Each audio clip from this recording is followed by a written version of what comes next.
Today, I'm joined by a new friend of mine.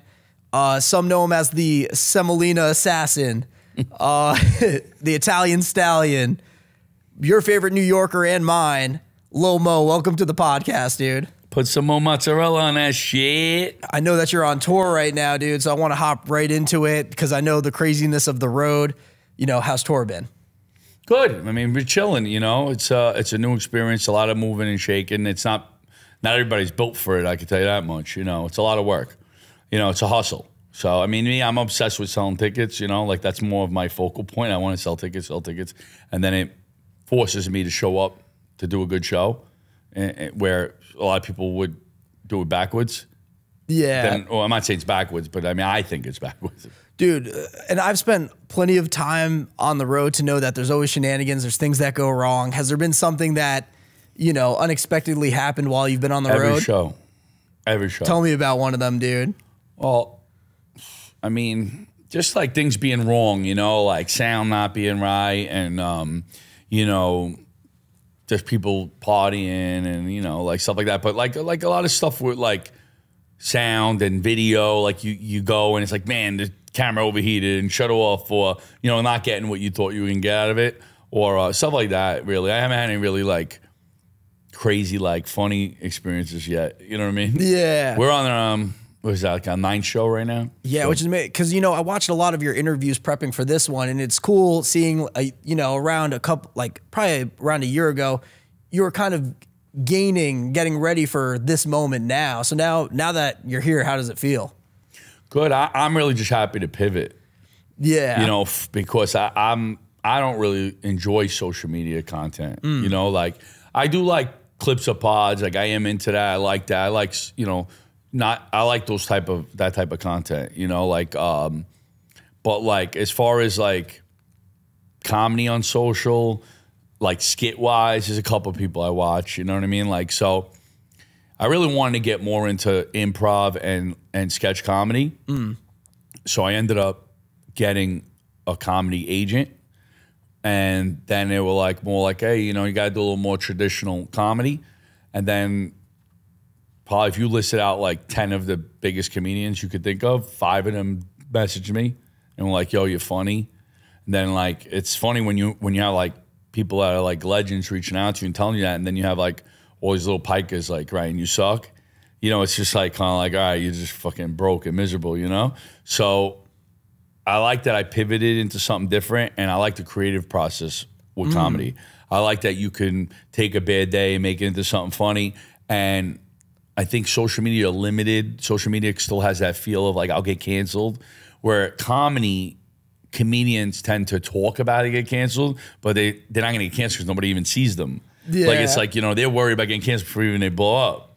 You know what I mean? Where it's like, that's something you worry about when you're already big. Like, you know what I mean? So it's like, I feel like you could get away with more on the stage, where you could say some shit and say how you really feel, and, you know, not everybody's got a camera out, right? You're controlling the content. So I like that. Could be a little more edgy, a little more creative, and at the same time, it's like, don't dilute your value, right? Because it's like, if people want to come see you, they gotta go see you. It's really recession. It's more recession. It's social media proof, where people think it's not. It is. Where people have to just be with you in real life. Well, if somebody's a fan, and let's say Instagram and TikTok just get pulled, Facebook, whatever, social media apps get pulled, and they want to go see you, now they got to go to a live event. It's the only way, dude. Right? So I like that.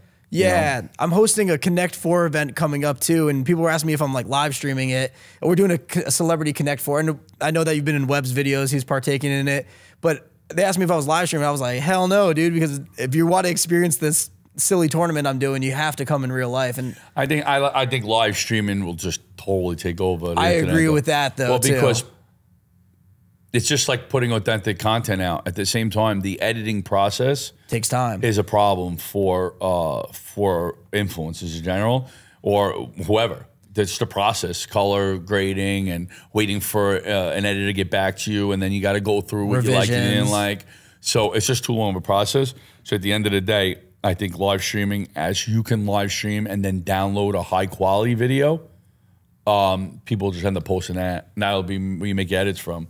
So live streaming will we'll definitely take off. Thank you for tuning in to the Mike Squires and Friends podcast. You can support by subscribing on YouTube or downloading on your preferred podcast platform. And definitely go do that because it helps us grow and I can have more incredible guests on the podcast. The Mike Squires and Friends podcast is proudly sponsored by Drokid. Looking to broaden your musical horizons as an artist? Discover Drokid. With its smooth and rewarding music distribution platform, Drokid offers unlimited uploads while ensuring artists retain 100% of their royalties and earnings. Join the community of over 1 million artists who trust Drokid to distribute their music across major platforms like Spotify, Apple Music, YouTube, TikTok, Tidal, and so many others. Having personally used Drokid since 2018, I can attest to their superiority amongst distribution services. Collaborating with fellow artists has become effortless, especially with the ability to easily send splits of songs, streamlining the creative process. With the Drokid app, accessing these benefits is now more convenient than ever. Safely sign up or log in with two-factor authentication, upload releases on the fly, monitor earnings, and withdraw funds from your Drokid bank. Stay updated on royalties through push notifications, effortlessly share hyperfollow links, manage account details seamlessly, and track streaming stats from Spotify and Apple. Additionally, explore Mixia for professional-grade mastering, DistroVid for music video distribution, and Instant Share for secure file sharing with collaborators, producers, and more. The Drokid app is available on both iOS and Android.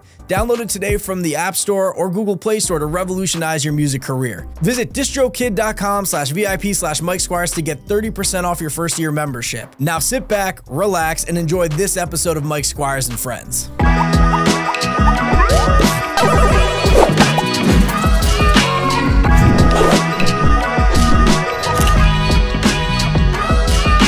The way that you approach social media is a lot different than you see a lot of these other people where it's like, you know, you got to have the catchy hook. You got to have this. Like, to me, it just, your platform is legitimately what you see, what you get you. Yeah. I think that I made some, let's say, mistakes, but it's kind of like at the end of the day, it's like, there's really no wrong or right way. It all kind of leads to something if you put work in, like is a yin and yang type thing. So I would say to you is that I think that influencers that are depending on brand deals they'll just be washed. 95% of them will be washed because the brands are realizing that they don't get the value that they wanted to get out of the promotion. Like a lot of people do, you know, call to action. And they say, man, I spent 15, 20K on this and we signed up 6 people. And then they go, all right, whatever, he sucks, right? I don't think anybody will give them the turnover they want. Nobody, no matter who you are.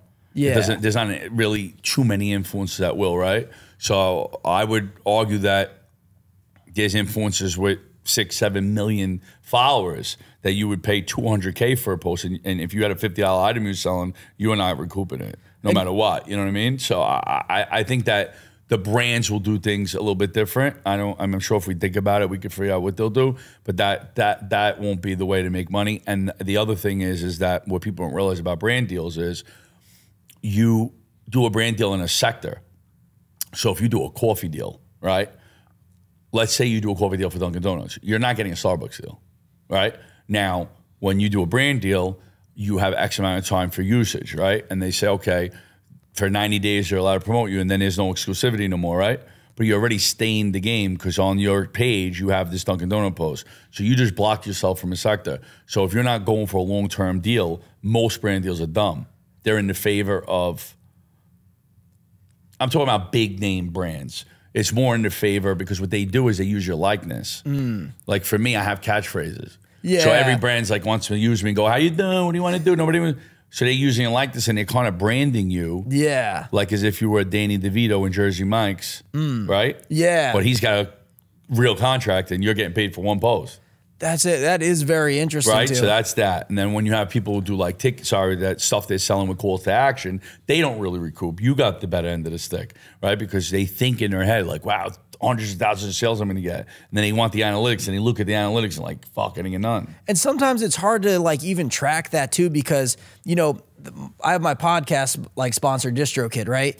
And, you know, I have the direct clicks, but sometimes it's just the repetitive kind of seeing it over and over again that eventually gets the person, they might go buy it even though they've seen it in your podcast over and over again, but they might not directly click your link. So sometimes it's just like just getting in front of people. But yes, I believe that too. I run a lot of ads and I would tell you that, you know, it doesn't translate all the time to money.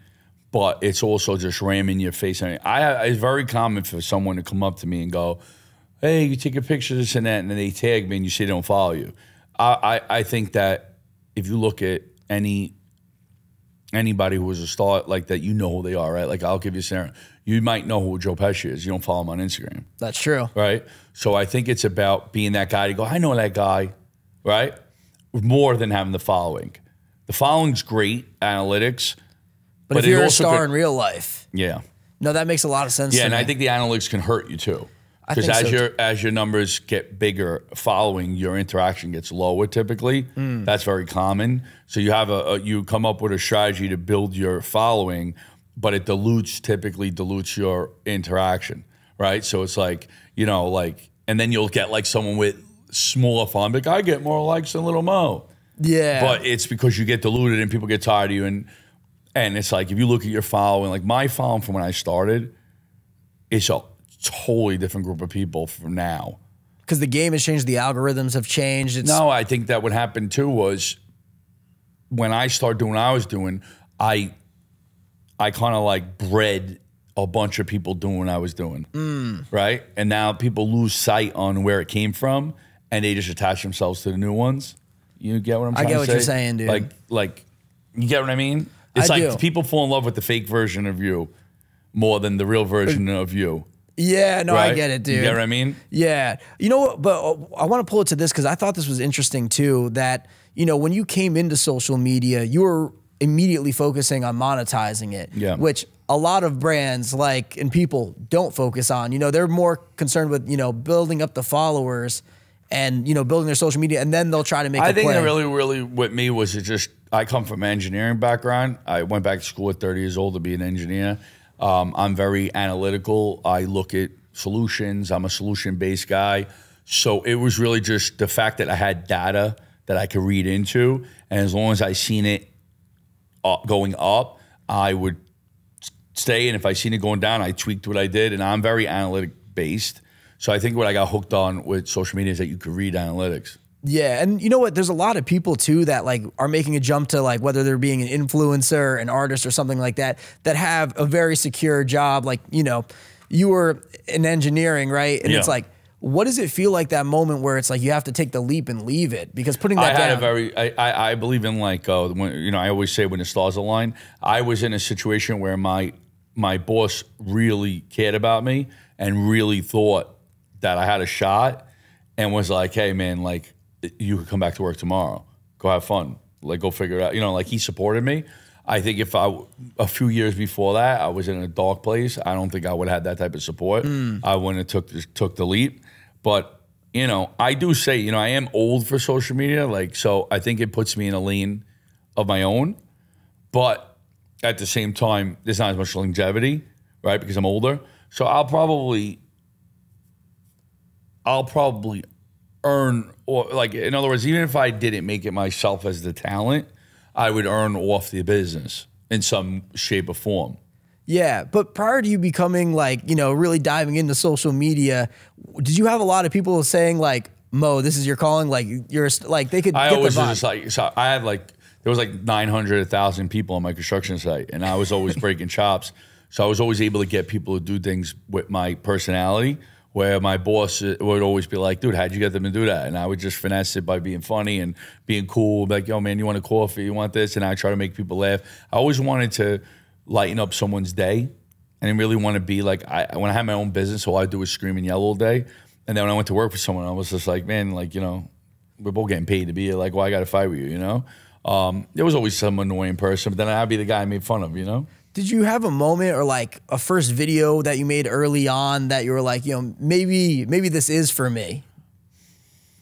The first video I had that kind of got legs under them was a video I did at Peter Luger's, and Barstool posted it, and I got some legs under it. Other than that, I mean, you know, it was early on. I did the Side Talk stuff. I was on Side Talk 4 times. I think I might still have been on it more than anybody.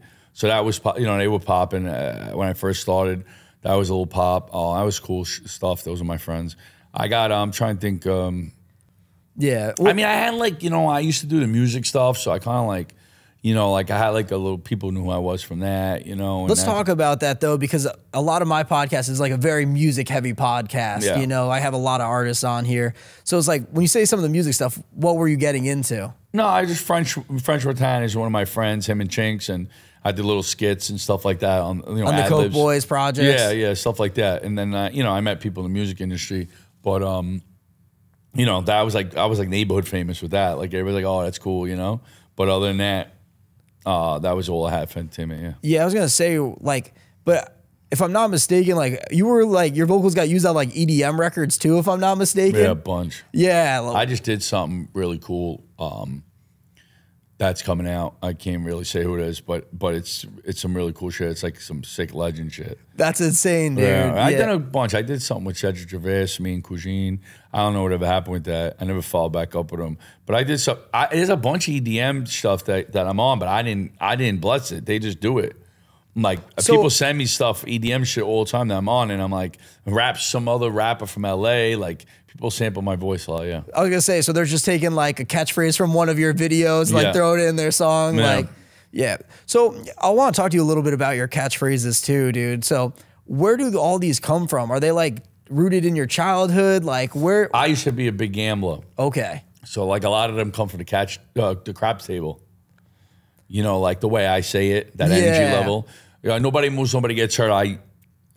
Everybody's like, oh, you didn't make it up. I don't even know where the hell I got it from, honestly. But I would tell you that what happened was when I started making videos, food videos during the pandemic, I had a mask on. So my intent was like, all right, if I do a video 60 seconds or less with a mask on, it's like I'm robbing the store. It's one of my favorite videos, dude. Yeah. Right. So it'd be like, yo, nobody moves, nobody gets hurt. I'm here for the chicken cutlet, blah, blah, blah. So it was like I was robbing the store for their food. That was my intent, because I went into a bank one day and they were like, excuse me, come back when you have a mask on. And I'm like, what the fuck? You know, that's crazy. So that was where that came from. How you doing? I had a guy, this guy, Sean, I always talk about him. He's a funny bastard. I had a stand at the San Jerome Feast. He would come up to me, how you doing? But he did a little bit different. And I'd do it, and everybody started getting, it was getting infectious. And I mean, obviously, I didn't make up how you doing, but I have probably the best one in the business. How you doing? No, But agree. I got it. Some guy, I got it off, and I started getting addicted to it. You know? Yeah. Random question: do you like candles? You a candle guy? For what? Well, okay, I got you, dude. So right here we have a gift from Briarwood Candles. What the fuck am I gonna do with this? Check it out, dude. Oh, is they sponsored you or something? So it's my girlfriend, dude. So she was like, I got to make Lil Mo a little something, dude. Yeah, that's cool. But Thank you. What's your girlfriend's name? Sarah. Sarah, this is cool. How you doing? How you doing, Candle? Go, dude? Sarah, with the how you doing, Candle? What do you want to do? But yeah, have there been any opportunities or anything that you've had when you were starting out, or even later on, where it just you got there and you're like, this is ridiculous. Why am I doing this? You know, because Comedy, first thing that, out of everything I've done, the first thing that made me feel that way was the comedy. interesting. So dude. I up until now, I think I did 9 shows. We had one show not sold out. It was a very tough place to sell, Portland, Maine. Is it Portland, Maine? Portland, Maine. Yeah. And then Pittsburgh, we were about probably 40 tickets shy of selling out. But everything else was sold out. So my first 7 shows completely sold out. So that coming out on stage to that, or like right before I went on stage, to peek behind the curtain and be like, what the hell? All these people came to see me is crazy. And then like writing the material and then realizing that they just really want to see me. I can really kind of say whatever, which is bugged out to me, you know? Yeah. What's one of the biggest struggles in comedy, though, that you're learning? For comedians or me? For maybe you specifically, like just in comedy, like, you know, trying to figure things out, and like whether it's like I think that comedy culture is like art culture and any art culture, right? So there's the people that want to respect the way it was and they don't want to alter that. And then there's people on some groundbreaking type stuff and then they don't respect each other. I think comedy is the same way. I think that traditional comedy is done a certain way. And I think that I'm trying to do everything opposite of what they do, but at the same time showing them respect. Yeah, because So, go ahead. I was gonna say, like, I know with music, there's like an element of like paying dues that you have That's to. what I'm trying to say. So I think that there's a rhetoric in comedy, and between comedians and social media people. So if a comedian wants to take a shot at you, they'll be like, oh, he's a social media. But meanwhile, the clubs are waking up and smelling the coffee and realizing that these influencers know how to move tickets and a traditional comedian doesn't. So there's this little thing going on. So what will happen is a lot of times a comedian that's been around for a while may have someone guest or open, you know, or feature or whatever for them to help move tickets. That's common. It's not common the other way around. Yeah. Where you're the headliner and they're the feature. And when it is, it's usually some kind of ego and dick measuring contest. I would say that the game's just changed. You know, so like I'll give you a scenario. This is something that I think makes a lot of sense to me. So comedians may say like, oh, there's these influencers trying to be comedians. Okay. So if you're a kid growing up right now, you will have social media, correct? Correct. So then you can argue and say that any comedian that would have been a comedian at the same time would probably be on social media, correct? Right? Yeah. So what I'm saying to you is we're just in a different time. It's not just that an influencer trying to be a comedian. There's also people that want to be comedians that found their way on as influencers, and now they're the ones winning. Before you even hopped into comedy, people already knew you, so it kind of gives you a leg up. You know what I mean? And you always were funny, dude. Like, you're a funny dude. Yeah, my stuff is insult comedy. Yeah. That's what I like.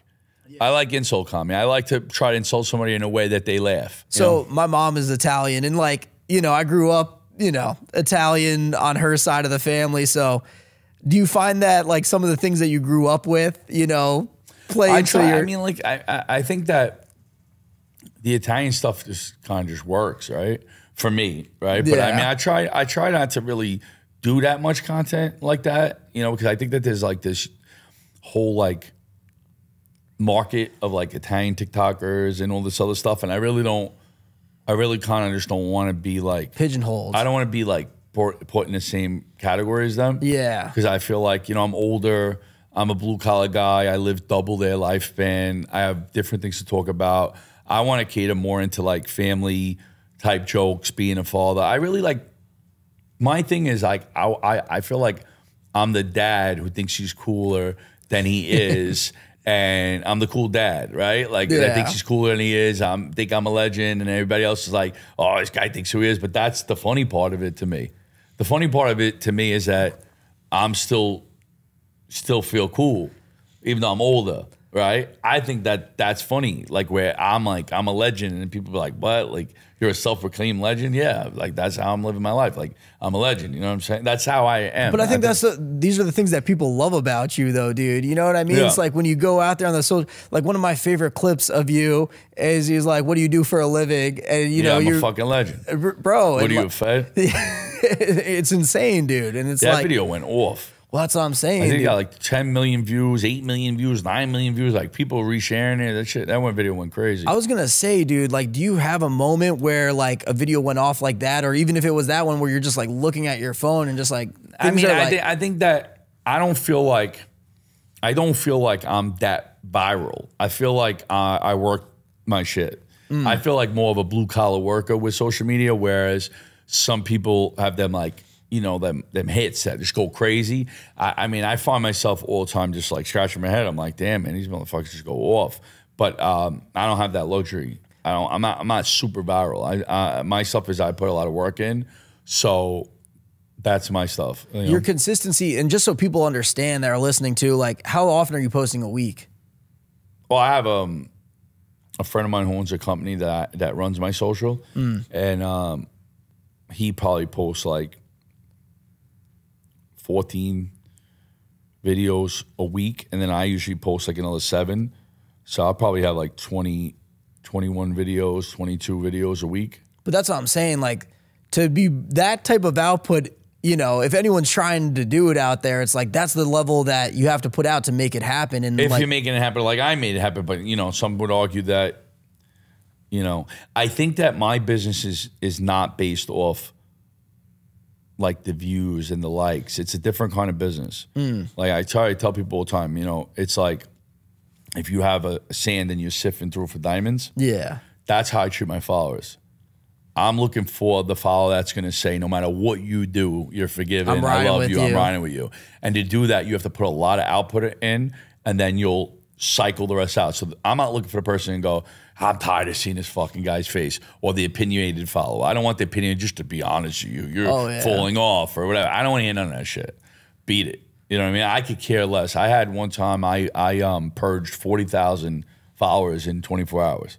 Like, you know, like they were coming up, they had like this thing that would tell you like if someone's like a lost account or a fake account or some shit. Oh yeah, I've seen that. And like no one I knew would do that. I was purging them every day, 5,000, 8,000. I didn't care. I purged 40,000 one day. I don't care about stuff like that. To me, it's not about the number.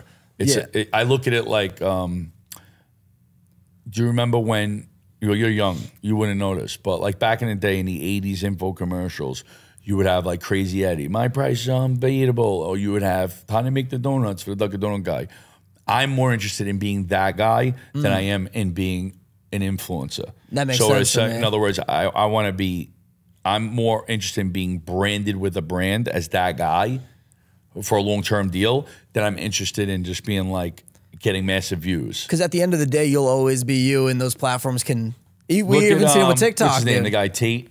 Oh, Andrew Tate. Yeah, that's a great example. Wait, Andrew Tate and his brother? The one that lives overseas now. What I'm trying to tell you is he doesn't, what's his Instagram account? Do you know it? I don't know it. He doesn't have one. Yeah. So what I'm trying to tell you is look how popular he is. Pete Davidson's a great example of that too. You know what I mean? Doesn't have social media, but, you know, obviously he has SNL. But you know what I mean? I'm trying to say he doesn't have it, right? Yeah. But you know who he is. Exactly. Well, we can bring this back to touring now too, because, you know, you've been on the road and you've obviously been seeing these fans on the road and having real life experiences with them. You know, has there been any like rewarding moments of like meeting a fan or somebody who came up to you during the show? Yeah, I think it's cool when people come to me and they tell me that, you know, they've been following for a long time. And, you know, I have cool fans. Like my fans are like cool. Like my fans are like, man, how many tickets you got left for the show? 10? Oh, I'll buy them. Like people will reach out to me. Yo, I just bought 20. I'm gonna figure it out later. You know who's coming. Like you know, like they show me a lot of love. I'm getting good. I mean, listen, my first 2 clips I put up for stand up got like almost 1 million views. That's incredible, dude. You know, so I think that like that's not easy to do. No, dude. No matter, you know what I mean. Like even if you have a big following, I think that the misconception with social media is that if you have a big following, you typically have an edge. I'm sure there's some kind of edge, but you can have 10,000 followers and I can have 900,000 and you can have a video that goes more viral than mine. Like that, my chances of it going viral are probably more, but at the same time, I mean, that happens all the time, right? Yeah, changing your gears into comedy and posting that type of content, was there any like nervousness? I feel like the same way when I started social media, I feel like that again. You know, it's the same type of comments. I can navigate it because I've been through it before. But if I was a comedian that was funny as fuck, and I just put content out from day one, and I let those comments beat me into the ground, I can never be what I want to be because you would think you suck. Whereas that's why I hate TikTok, because TikTok's a thing where it's a serial number. You can open up an account with your phone number. You can have 15, 20 accounts, and they're not verified. Where I think Instagram, the luxury of verification is you kind of typically know who you're talking to, which people, typically verified people don't comment negative stuff. Yeah, it makes sense. You know who they are. Yeah. So TikTok has become a platform for trolling beyond belief. So for comedy stuff on TikTok, you know, you won't catch any. You're gonna get mostly negative comments. So like I had shut my comments off. I mean, I just post on TikTok because I have a following on it, but I don't really utilize TikTok. Like I don't answer TikTok messages. I've never answered one in my life. Maybe 4. One of my friends gave me good advice about negative comments because, you know, I'll get them every once in a while and, you know, I'll see them trickle in and I try to not let them affect me. You know what I mean? Do. Yeah, and I want to talk to you about that. But the advice that he gave me is that, you know, every time you're getting negative comments, it's the algorithm showing your stuff to new people. And ever since he told me that, I'm like, okay, you know what I mean? Not everyone's going to love me. You know what I mean? Yeah. But do you find I find a lot of people write negative comments follow you. I find that too. What's the deal with that, dude? Or then they always have like a picture of Jesus on their page. That's like so common. Like you go and they have these just, their profile grid is so off. It's like a Jesus pic and it's like 3 random people and then a girl. It's like they have this like weird ass page. Like you could tell they're nuts. You know what I'm saying? Yeah, but what's the deal with these people, dude? Why do you think they follow you and then they're also the same? I think it's a lot of kids that just open up accounts and they just want to get a rise out of you. I don't think it's anybody. Because it'll never, it goes back to the, like, in person. It'll never happen in person, you know, for the most part. I had like 2 situations where someone tried to do something stupid to me because of like my platform. But I think that, you know, people tend to judge you based off what they see on social media. So they don't know the real you. Like, I'm not going to let somebody hit me in the head with a Semolina. You know what I mean? Oh, like, yeah, dude. But I've had people try to do that. Like, I've had that happen a few times. How do you navigate situations like that? You got to know the setup. Like, I seen the guy with the bread. I knew he was going to try to do something stupid, so I got ahead of it.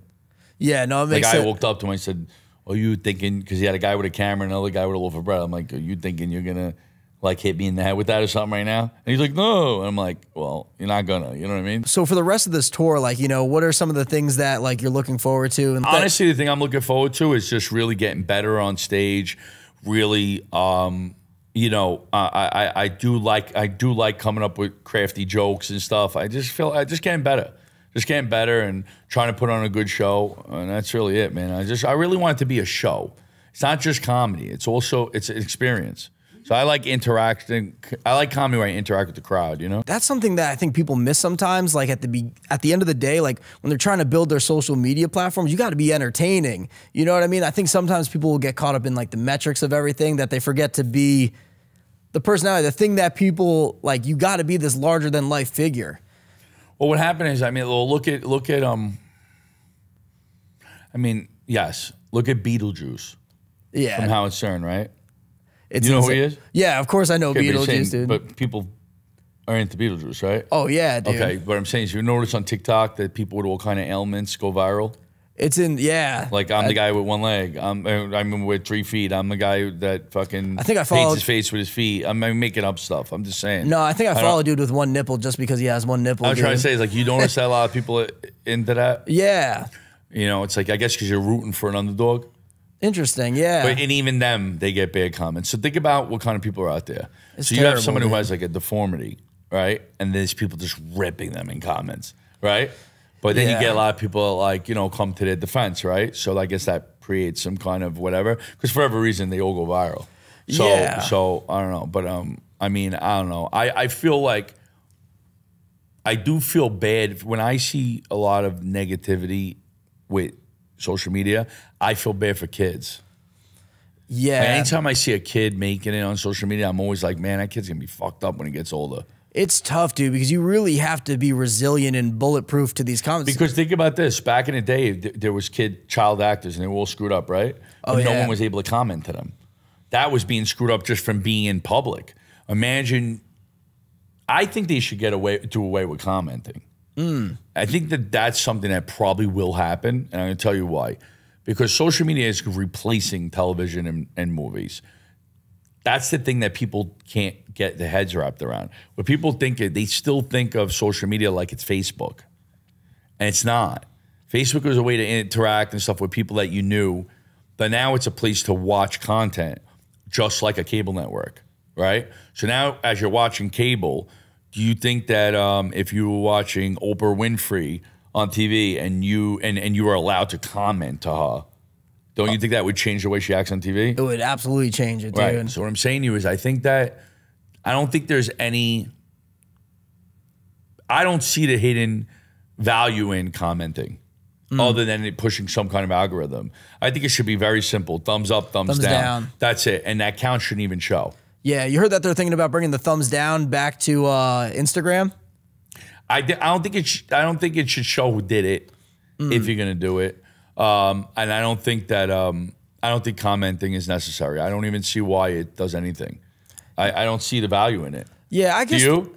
I think in certain instances, like you know what I mean? So for example, if you make a post, you're like, and there's other ways to find this out, but if you're like, oh, I'm about to go on tour, about to book this tour, what city should I go to? And granted, there are other analytics you can look at to see that too, but sometimes it's like nice to see the people that are willing. Yeah, but that's a poll. That's true. So someone's gonna write down. I'm talking about someone being able to write, "You're like a fucking blowjob. Go kill yourself." Yeah, let's not do that, Lil Mo. Let's keep the blowjob. Oh, I could cut that out. No. You can say it. You can say it. I'm just saying. No, what I'm saying is I'm talking about they should get rid of that type of comment. Yeah, 100%. Is what I'm saying. But like, in other words, instead of screening comments where people get around it with emojis and shit, I'm talking about no comments.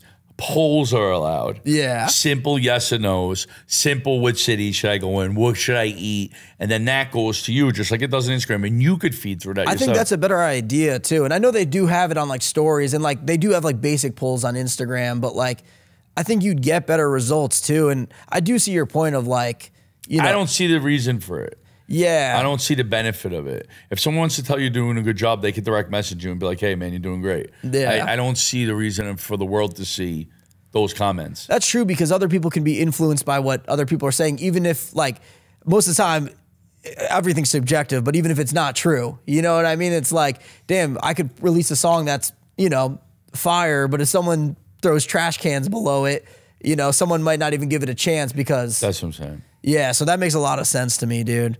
I want to bring, you know what, can we do something fun, dude? I talked to Ilario and I was just like, what's something fun I could do with Lil Mo? So he had me go like to Damari's, which is a local bakery around here. And I was just like, let's get Lil Mo's top 5 Italian pastries, dude. Okay. You down for this? Yeah. I'll see what's going on over here. The type of pastry? Yeah, they just gave me the box, so I don't even know what's in here, but we don't even have to go with what's on the box. Just, you know, if ranking at number 5, like all the way to 1, you know what I mean? I think it's easier for me to go from number 1 down. Let's go number 1 down, dude. All right. Oh yeah, let's open this bad boy, dude.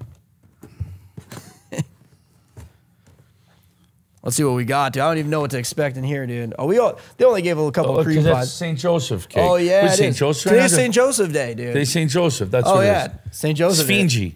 That's a Sfingy? We got the Sfingy right here, dude. How you doing? So yeah. I think for me, I'm gonna start off. My number 1 is a sfogliatelle. Okay. I love that. I don't know, toasted up. I love that, man. I had one in Pompeii in Italy. It was insane. Then cannoli. Cannoli's a classic. That's my number 1. Yeah, dude. yeah. That's everybody's number 1, probably. Yeah. I'm sure. I like sfogliatelle. I like cannoli. I like the Napoleon. Is it the Napoleon? Napoleons are good. Yeah, they're good. I mean, rainbow cookies. It's rainbow not a pastry, cookies are my favorite. They got to dude. go above the Napoleon. I think and then so I would too. think, and then I don't know which the other ones are called. The ones with the chocolate on the end and the sprinkles. What are those called? Oh, with the jelly in the middle? Yeah. I don't know the Italian cookies though. No, Yeah. I like those. That's a good. I mean, pastry wise, lobster tail. Tails are I guess good. we're gonna go sfogliatelle, cannoli, lobster tail. 3. What else we got? Sfingy. What else? Just one more. I don't have that many that I like. The rainbow cookies really fill that spot for me. I know, but dude. the rainbow cookies ain't really pastry. I know. I will just give it to them because they're that good. Yeah. Have you seen them put the rainbow cookies in the cheesecake? I haven't tried that yet, but man, that looks like something I want to try. Good, yeah. Yeah, dude. But all right, keeping it moving along too. You know, I want to know what's like a struggle that you had to overcome maybe early in your life that like, you know, maybe shaped who you are today too. I don't know, man. My neighborhood's mentality. Let's talk about that, the dude. mentality we grew up with. It's it restricts you a lot. And you grew up in Brooklyn? Well, I'm born in Brooklyn. I grew up in Queens. Okay, right over the border though, right? Yeah, we're on the borderline. So it's like Williamsburg, Greenpoint, Maspeth, Middle Village, Ridgewood, Glendale.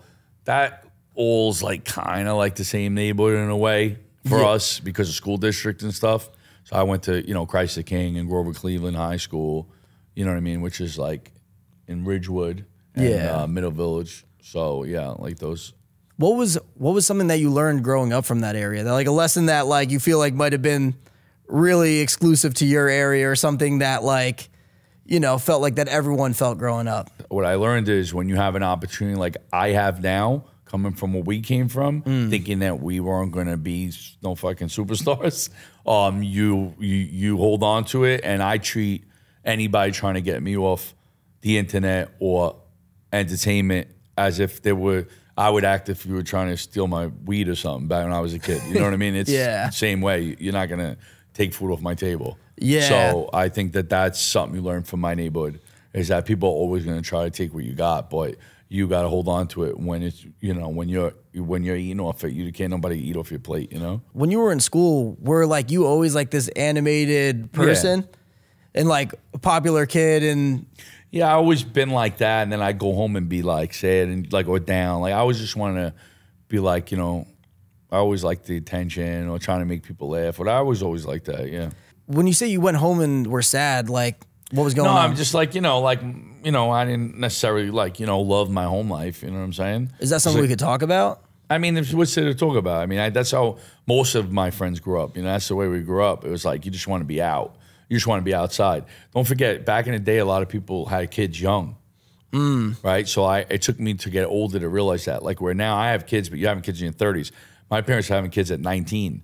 You know what I mean? So they're young. So it's different. No. You know what I mean? It's a different atmosphere back in the 80s. So all of us were on the street, where we're meeting up. There was no social media. There was nothing. We had beepers at one point, but we would just go meet somewhere. It was a different kind of, just a different world, man. I think that the biggest difference to me, and I try to instill this in my son, is we were taught not to be cowards, where the kids now are predominantly cowards. I was going to say, this generation, I feel, is a little soft, dude. Well, the reason why is because you could just block somebody if you don't want to talk to them.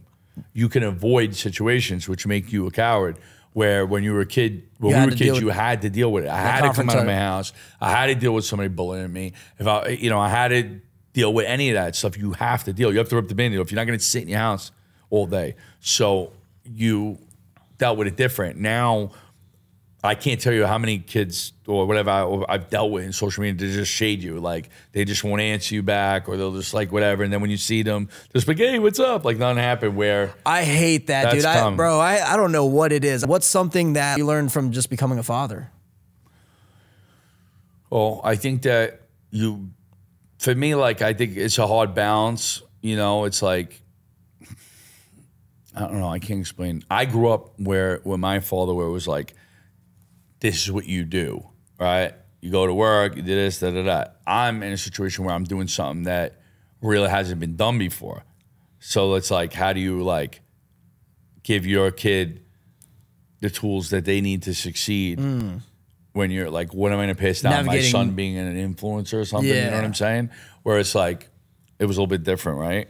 So I think, and then also, what your son growing up with your father being popular is weird. Yeah, I could see that. So I think that like navigating that type of stuff, but we'll see how it goes. I mean, it is what it is right now. I think I'm pivoting, so I think that a lot of that will change. It's gonna change because I was just thinking, because I do well off of music royalties, and like eventually when I decide to have a kid, that's something I could pass along down to them. So like, as you get more into comedy, you'll have your comedy specials and everything, and that stuff will always like kind of indefinitely be generating income, which could be something that you end up passing down, and it might just, regardless of what path he wants to go on, it will give him like a little leg up, because, he'll have that. So I think that's something that's cool. Yeah, we'll figure it out. I mean, I maybe get him into something, editing, streaming. I don't know. We'll see. There's so much. But at the end of the day, we'll see what he wants to do, right? I mean, just like anybody else, we want him to do good in school. We want him to pick what he wants to be. We want him to be happy. My daughters are young now, so it's just one day at a time. But, I mean, my family in general, we're all hard workers. So I think we just instill that's one thing that he'll get out of it, right? Yeah. And I'm going to start pulling this to the end zone, but like, has hardworking like always run in your family? Like, yeah, your parents were both hard workers. Yeah. So what were they doing? Well, my mother worked my father's business, but my dad was, we grew up in the heat and ventilation, air conditioning business. Oh, amazing. My grandfather was an auto body business. It was always mechanics. We were all mechanics. I didn't play sports. I swung wrenches. I mean, that's how I grew up, in a garage and that type of thing. You know what I mean? Yeah. What was a lesson that you learned from your father? That you don't need nothing from nobody. That's the truth, dude. Mo, you can be self-sufficient, Yeah. I'm going to ask you this last question. What, if you had one thing that you want people to take away from you, your message to the world, what would that be? World peace. No, I don't know. I feel like I got to say something cool. Like, that sounds cool, but I don't even know, like, you know what I mean? Or is it something simple? What are you thinking? So I think that's true to you, dude. You know what I mean? I think that I think there's a new sheriff in town. I'm running shit. Let's go, You know dude. what I mean? I'll hit you with so many Semolinas. I think you just walked into the bakery. That's good with me, No, dude. let me do another one. I don't like that. Yeah, whatever you're thinking, dude. Watch your mouth. Don't get smart. You get smart, I'll smack you upside the head with a semolina. And then what I'll do, I'll freeze it.